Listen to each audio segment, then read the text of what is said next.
네, 이렇게 순위 확인을 해봤는데요. 100일 동안 100% 수익률에 도전하는 프로젝트입니다. 열심히 전문가들이 매매를 하고 있는데 최근 들어서는 순위가 그다지 많이 바뀌지는 않고 있는 상황입니다. 자, 이 중에서 4위를 차지하고 있는 전문가죠. 조영구 전문가 만나보겠습니다. 전문가님 안녕하세요.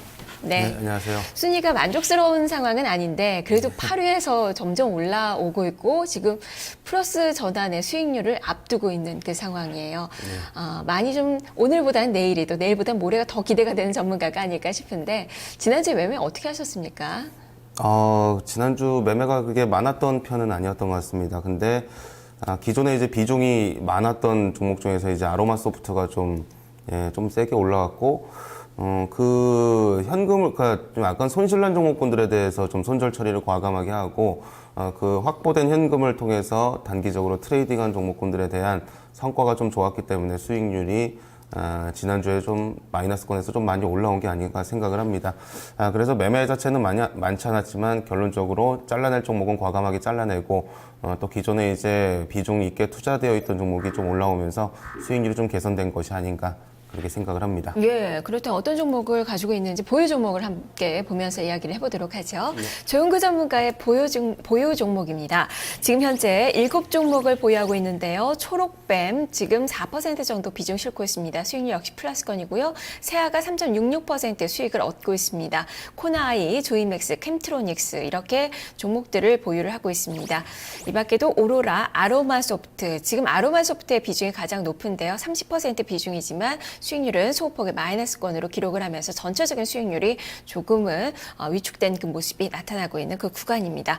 자, 종목들 살펴봤는데 전체적으로 수익률이 아주 좋은 편은 아닌데 개별 종목의 수익률을 보니까 수익률이 상당히 좋습니다. 네. 아로마소프트도 이제 뭐 손실폭을 많이 좀 줄이면서 이제 플러스 전환을 앞두고 있는 상황인데요. 네. 종목이 좀 많아요. 여기서 지금 차익을 실현하실 계획이신 그 종목이 있을까요? 또 저번에도 같이 말씀드렸던 부분 같은데 저는 원래 종목을 좀 많이 운용을 좀 합니다. 보통 그래서 지난번에도 항상 10종목씩 들고서 움직였었던 것 같아요. 그래서 제 개인적인 기준으로는 사실 종목이 좀 지금 적은 편이긴 합니다. 제 기준에서는요. 그래서 왜냐면은 이제 주식이라는 건 항상 리스크 관리를 철저하게 잘해야 되는 거고 또 분산 투자 포트폴리오 이론상으로 종목이 어느 정도 일정 기준 이상 있어야지만 리스크도 감소하고 수익도 극대화할 수 있는 그런 차원이 있기 때문에 종목은 결코 많지 않은 편이라고 생각을 하고요. 그리고 지금 약간 보유 종목 중에서 뭐 조이맥스를 중심으로 해가지고 수익률이 지금 3주 됐는데도 분명 20%가 넘어가는 종목군들이 있습니다. 이게 사실 제 개인적으로 생각하는 목표치가 거의 도달이 되어 있는 그런 이제 상황이라 봐야 되기 때문에 오로라라든가 캠트로닉스라든가 조이맥스 같은 종목군들에 대해서 수익률이 만약에 20%에서 한 30%권에 들어가게 되면은 수익 시전을 과감하게 좀 하면서 움직이지 않을까 그렇게 생각이 됩니다. 조이맥스도 지금 23%의 수익률이에요. 이제 매도할 자리를 좀 찾는 그런 구간이 되지 않을까 싶네요. 네. 자, 오늘 장에 대한 이야기 해보도록 하죠. 자, 오늘 장 체크해봐야 될 사항들 3가지 화면을 통해서 정리를 해보겠습니다. 하나, 재정절벽 및 해외 제조업 지수. 둘, 거래소 코스닥 기관 매매 동향. 셋, 거래소 추가 상승 여부 주목. 이렇게 3가지 체크 포인트 중에서 먼저 첫 번째, 재정절벽 및 해외 제조업 지수에 대해서 짚어보도록 하겠습니다. 자, 이번 주 증시도 재정절벽에 대한 논의, 이에 따라서 많이 좀 등락을 엇갈릴 것으로 보여지고 있고요. 그리고 제조업 지수, 좀 무엇보다도 이 샌드의 영향을 얼마나 받느냐, 이런 부분들이 좀 반영이 되는 지표가 나올 것 같은데요. 자, 어떤 관점으로 봐야 될까요? 네, 재정절벽은 한 12월까지는 계속 제가 들고 나올 것 같아요. 이게 참 어쩔 수가 없는 게 지금 시장을 움직이는 가장 핵심적인 변수입니다. 솔직히 샌드 영향으로 해외 제조업 지수가 좀 덜 나올 것이다라는 것은 우리가 다 예측을 그렇게 하고 있는 거잖아요. 네. 그렇기 때문에 예상보다 심각하게 안 좋게 나오지 않는 이상은 별로 영향을 주지 않을 거라 생각을 하는데 재정절벽 관련된 이야기는 자꾸 심리적으로 영향을 미칩니다. 사실 지금 당장은 해결이 안 되고 조금 이제 시간이 좀 지나가야 아까 이제 그 토마토 TV에서도 나왔던 것 같은데 민주당에서 이렇게 제시를 했는데 공화당에서 거부를 했단 말이죠. 계속 이럴 겁니다. 한 달 내내 이럴 거고 제일 좀 두려운 거는 이게 한 달 내내 줄다리기를 해서 이번 달에는 해결이 되면 좋은 건데 해결이 안 된다라고 하면은 시장에 이제 급락이 좀 초래될 수가 있는 부분이라 이건 오늘뿐만 아니라 내일 그리고 내일 모레 이번 달 내내 계속 긴장의 끈을 놓치지 말고 봐야 되는 부분입니다. 그래서 해외 제조업 지수는 사실상 그렇게 크게 중요하진 않지만 재정 절벽에 대한 문제는 아주 많이 중요하고요. 또 이게 잘 해결돼도 고민이 될 수가 있습니다. 이게 잘 해결되면은 그럼 더 이상 나올 호재가 뭐가 있냐 이겁니다. 나올 호재가 없다라는 것도 어떻게 보면 시장에 악재가 될 수도 있어요. 왜냐면은 예전에 한번 기억나실지 모르겠지만 그 버냉키가 3차 양적 완화를 한다라고 했다가 결국에는 했지 않습니까? 네. 그때가 최근에 들어서 그게 시장 최고점이었습니다. 재정 전력 문제도 잘 해결되면은 증시가 환호를 할지 모르겠지만 오히려 그게 또 고점을 찍고 내리는 그런 이제 흐름이 될 수도 있다 이겁니다. 그래서 아마 12월 달 내내는 이 재정 절벽 이슈 때문에 장이 좀 엎치락뒤치락하는 장세가 되지 않을까 이렇게 봅니다. 네, 뭐 시장에서 또 FMC에서 4차 양적 완화 이야기 좀 나오고 있는데 네. 가능성 좀 낮다고 보시는 건가요? 4차 양적 완화는 사실 지지난달부터 얘기가 나왔습니다. 3차 양적 완화 하면서도 한 일주일, 2주일 지나서 그 버냉키에 오른팔 되는 사람이 4차에서 5차까지도 해봐야 된다라고 이야기를 할 정도로 그때 평가를 좀 안 좋게 받았습니다. 3차 양적 완화를 하고 메아리도 치지 않았는데 벌써부터 무슨 4차 양적 완화, 5차 양적 완화냐 이랬는데 그거는 이제 내년 1, 2월 정도 좀 돼야지만 좀 이제 어떻게 4차 양정을 할 것인지에 대한 구체적인 방안이 좀 나올 거라 생각을 하기 때문에 지금보다는 그건 다음 달에 생각해야 될 이슈가 아닐까 이렇게 봅니다. 네, 어쨌든 지금 12월에 가장 중요한 이슈는 재정 절벽. 지금 1조 6천억 달러의 오바마 대통령의 증세안에 지금 또 공화당 쪽에서 상당히 크게 반대를 하고 있는데 이른 시일 내에 합의가 되기는 좀 어려울 것 같아요. 네. 네, 두 번째 체크 포인트로 넘어가 보겠습니다. 거래소 코스닥 기관 매매 동향. 기관 투자자들의 매수세가 최근에 유가증권 시장에 계속적으로 좀 들어오고 있죠. 7일 연속에 매수가 들어오고 있는데 뭐 IT주로 국한된 매수에서 이제는 낙폭과 대주로 좀 더 범위가 넓어지고 있다는 점이 특징이 아닐까 싶어요. 어떻게 봐야 될까요? 네, 요것도 사실 전문가들마다 의견이 조금씩 다릅니다. 저한테 최근에 이제 어떤 그 투자자분이 이런 질문을 하시더라고요. 기관과 외국인들이 조선주를 왜 사는 것인가요? 이렇게 이제 물어보시더라고요.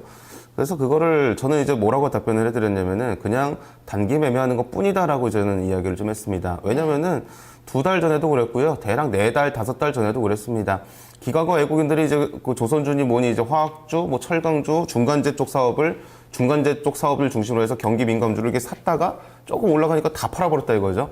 그리고 나서 사람들 대부분의 투자자들은 조선주니 뭐니 많이 빠졌던 그런 업종군들에 대해서 기관들하고 외국인 사서 이렇게 올라오니까 이 바닥이 아닌가.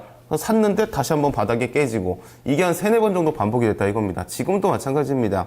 그냥 이제 외국인들하고 기관도 단기 매매를 분명히 합니다. 수익률 제고 차원에서 하는데 그런 이제 트레이딩 차원에서 접근을 한 거지 뭐 업황이 좋아진다거나 이런 관점에서 하는 것은 절대적으로 아닐 거라 좀 생각을 해요. 그렇기 때문에 경기 민감주들은 경기 낙폭과 경기 민감주들은 기술적 반등 정도로만 해석을 좀 해야 될 거고 추세가 좀 살아있는 업황이 분명히 아직도 호황을 기록하고 있는 업종도 있습니다. IT 중심으로 해가지고요.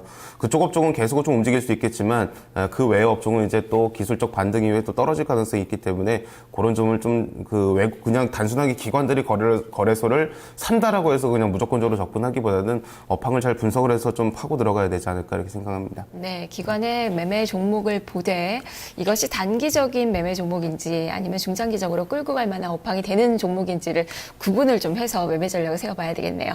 자, 세 번째 체크포인트 살펴보겠습니다. 거래소 추가 상승 여부 주목. 지수가 지금 1903선대에 머물러 있습니다. 탄력은 약간 좀 둔화가 되고 있는 그 구간이거든요. 네. 예, 앞으로 위쪽으로 좀 바라보시는 건가요? 이게 사실 좀 알쏭달쏭한 게 각도가 너무 셉니다. 주가가 올라갈 때 이제 평균적인 속도가 있는데 너무 급히 좀 올라온 점도 없지 않아 있다라고 봐야 됩니다. 그래서 이번 주 당장 저 빨간색으로 이렇게 표시해 놓은 그 화면 지금 나오고 있는지 모르겠는데 그 빨간색으로 표시해 놓은 1950에서 1970포인트 정도까지 지금 이번 주 당장 올라갈 거라고는 절대로 생각 안 합니다.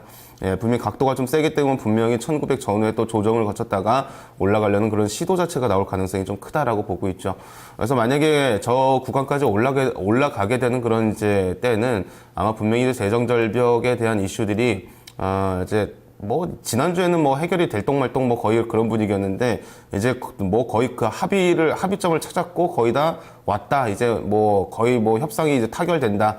뭐 이런 식으로 얘기가 나오면 아마 그 무렵까지 올라가는 그런 타이밍이 올 겁니다.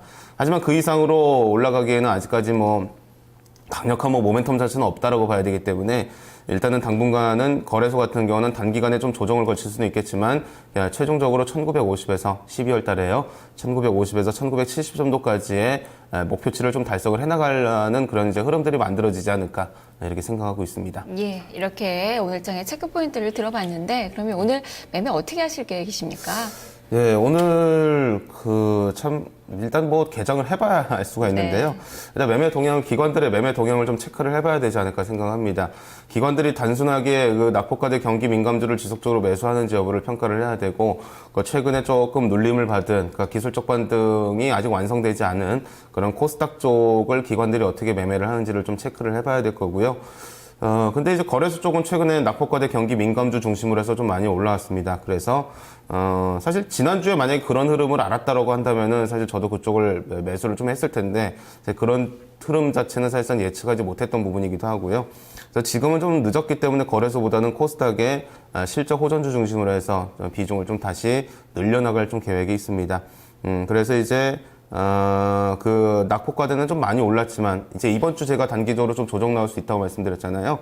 그래서 혹시라도 거래소 쪽에 단기 조정이 나왔을 때 낙폭과대 경기 민감주들이 어디까지 눌리는지 여부도 좀 체크를 해서 매매 대상 종목이 되지 않을까 이렇게 생각을 하고, 아까 이제 말씀드린 대로 이 재정절벽 이슈 때문에 시장이 자꾸 이렇게 오락가락하기 때문에 현금을 어느 정도 30-40% 정도 유지를 해서 트레이딩으로 좀 활용을 해야 되지 않을까 이렇게 생각합니다. 예, 그러면 오늘 실질적으로 관심을 가지고 계시는 업종과 종목은 어떤 종목입니까? 업종은 역시 그냥 저는 항상 그렇습니다. 이제 업황하고 항상 이 종목의 펀더멘털을 계속 봐야 된다고 생각을 하기 때문에 아무리 뭐 조선주니 뭐 화학주니 철강주가 지금 당장 기술적 반등이 나온다고 하더라도 그 기술적 반등의 포인트 자체를 제대로 못 잡으면은 오히려 손해가 날 수도 있거든요. 그렇기 때문에 업황이 좀 이제 아직까지도 호황을 나타내고 있는 스마트폰 쪽, IT 중에서도 스마트폰 쪽을 봐야 되고, 그리고 그 외에도 실적 호전주들, 그러니까 이 실적 호전주라는 건 유아용품 쪽도 있을 거고 중국 소비 관련된 그런 이제 사업들도 있을 거고요. 그쪽을 좀 계속 좀 이제 체크를 해봐야 된다고 생각을 하고, 종목으로는 이제 사실 세아라든가 코나이라는 종목, 그러니까 세아라는 종목이 예전에 그 자원개발 사업을 하다가 손실이 엄청나게 좀 많이 나가지고 자본 잠식에 허덕이고 있던 그런 이제 회사 중에 하나인데, 그 자원개발 사업이 좀 잘못될 걸로 생각을 했다가 그 자원개발 광구 자체가 좀 살아나면서 일시적으로 3분기에만 영업이익이 400억 원 이상이 잡혔던 그런 이제 부분들이 있습니다. 그래서 극적으로 좀 이제 살아난 그런 이제 기업이다라는 점을 생각을 한다면은 세아라는 종목을 약간 턴어라운드 관련주로 한번 기대를 해볼 수가 있겠고, 코나이라는 종목도 중국의 스마트 카드 쪽 사업을 이제 확장을 하고 있는 상황이기 때문에 이런 두 종목은 조금 못해도 한 1-2주일 정도 끌고 갈 대상 종목으로 비중 확대를 좀 고려하고 있고요.